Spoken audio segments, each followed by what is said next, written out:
John ने गलती से एक टूथपिक कांच के बॉक्स में गिरा दी, लेकिन अगले ही पल वह मिसाइल की तरह वर्चुअल दुनिया में जा पहुंची और सीधा जाकर एक खूबसूरत लड़की मैरी की जान बचा गई, जिसे भेड़िया राक्षसों ने घेर रखा था। मैरी हैरानी से उस आसमान से गिरी विशाल चीज को देखती रह गई। उधर जॉन भी शौक में था। उसे समझ नहीं आ रहा था कि यह सच में हो क्या रहा है। इंट्रैक्शन टेस्ट करने के लिए उसने पूरी टूथपिक की बोतल बॉक्स में उड़ेल दी। जैसे ही टूथपिक पोर्टल से गुजरी, वे उस दुनिया में विशाल भालों जैसी बन गई। मैरी पूरी तरह स्तब्ध थी, लेकिन अभी उसके पास सोचने का समय नहीं था। उसे जिंदा बचकर अपने गुरु तक खबर पहुंचानी थी, इसलिए सबसे पहले उसने अपनी चोटों को संभालने की कोशिश की। दरअसल कुछ मिनट पहले ही जॉन को पता चला था कि उसे लाइलाज कैंसर है। वैसे भी अब ज्यादा वक्त बचा नहीं था, इसलिए उसने अपनी सारी बचत उस होलोग्राफिक डिस्प्ले बॉक्स पर खर्च कर दी, जिसे खरीदने का सपना वह सालों से देख रहा था। एक ऐसा बॉक्स जो अंदर की वर्चुअल दुनिया से रियल टाइम में इंटरैक्ट कर सकता था। उसे बिल्कुल अंदाजा नहीं था कि यह अनुभव इतना असली लगेगा। उधर भेड़िया राक्षस फिर हमला कर देते हैं। मैरी समझ चुकी थी कि अब बचना मुश्किल है, इसलिए उसने मरते दम तक लड़ने का फैसला किया। लेकिन वह सिर्फ ची रिफाइनिंग स्टेज की साधक थी और सामने था वुल्फ किंग। ताकत का अंतर बहुत बड़ा था। जैसे ही सारी उम्मीद खत्म होने लगी, एक और टूथपिक आसमान से गिरी और अगले ही पल पूरा भेड़िया झुंड तितर बितर हो गया। मैरी को लगा कोई महान नासेंट सोल मास्टर उसकी मदद कर रहा है। उसके मन में तो अपने जीवन तक समर्पित कर देने का विचार आने लगा। लेकिन जॉन रुका नहीं। वह लगातार टूथपिक फेंकता रहा। हर टूथपिक मिसाइल की तरह गिरती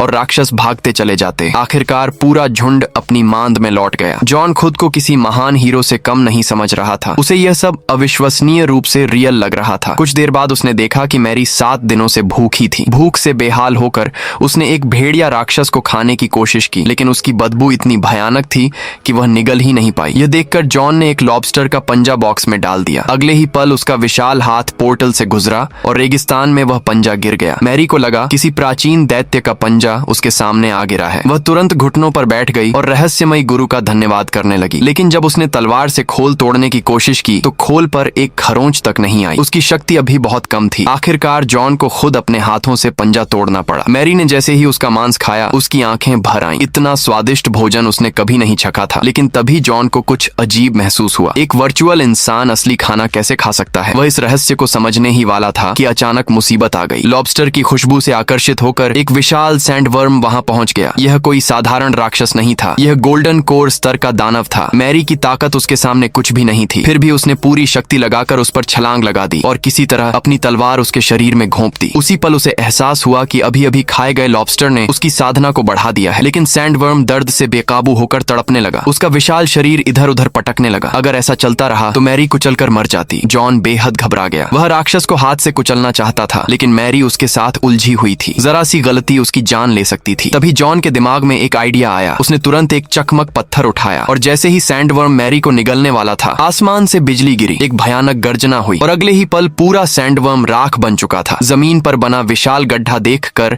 मैरी सिहर उठी। रहस्यमयी गुरु की शक्ति उसकी कल्पना से कहीं ज्यादा भयावह थी।